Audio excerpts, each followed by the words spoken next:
ദിവസവും കുളിക്കുന്നവർ ചെയ്യുന്ന വളരെ കോമൺ ആയിട്ടുള്ള 3 അബദ്ധങ്ങൾ എന്തെല്ലാം എന്ന് പറഞ്ഞുതരാം.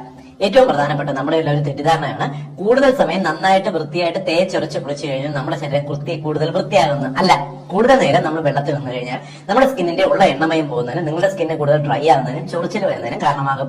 ഏറ്റവും കൂടുതൽ കുളിക്കാൻ ഐഡിയൽ ആയിട്ടുള്ള സമയം എന്ന് പറയുന്നത് മാക്സിമം 10 മുതൽ 15 മിനിറ്റ് ആണ്. അതിൽ കൂടുതൽ സമയം കുളിക്കാനായി നിങ്ങൾ ചിലവഴിക്കരുത്.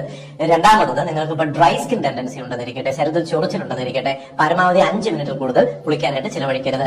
രണ്ടാമത്തെ അബദ്ധം എന്തെന്നറിയാമോ? നമ്മുടെ പരസ്യത്തിൽ കാണുന്ന നമ്മുടെ ശരീരത്തിൽ തേച്ച് കഴിഞ്ഞാൽ നമ്മൾ വെളുക്കുമെന്ന് വിശ്വസിപ്പിക്കുന്ന സോപ്പുകൾ വാങ്ങിച്ച് ഉപയോഗിക്കുന്നതാണ്. ഇവ സ്കിന്നിന് ഒരു ബ്ലീച്ചിങ് എഫക്റ്റ് ആണ് നൽകുന്നത്. കൂടാതെ ഇവ സ്കിന്നിന് ഡ്രൈനെസ് ക്രിയേറ്റ് ചെയ്യാനും നമുക്ക് കൂടുതൽ ചൊറിച്ചിലും ഡ്രൈ സ്കിൻ ഉണ്ടാകുന്നതിനും കാരണമാകും.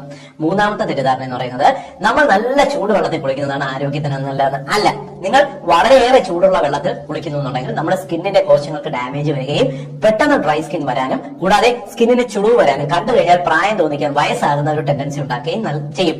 തണുത്ത അന്തരീക്ഷമാണെന്നുണ്ടെങ്കിൽ ചെറു ചൂടുള്ള തണുപ്പ് അങ്ങോട്ട് മാറുന്ന ഒരു ടെമ്പറേച്ചറിലാക്കിയിട്ട് കുളിക്കുന്നതാണ് നല്ലത്. അതല്ലെങ്കിൽ നല്ല സുഖകരമായ തണുത്ത വെള്ളത്തിൽ കുളിക്കുക. സ്കിന്നിന് ഏറ്റവും നല്ലത് അതാണ്.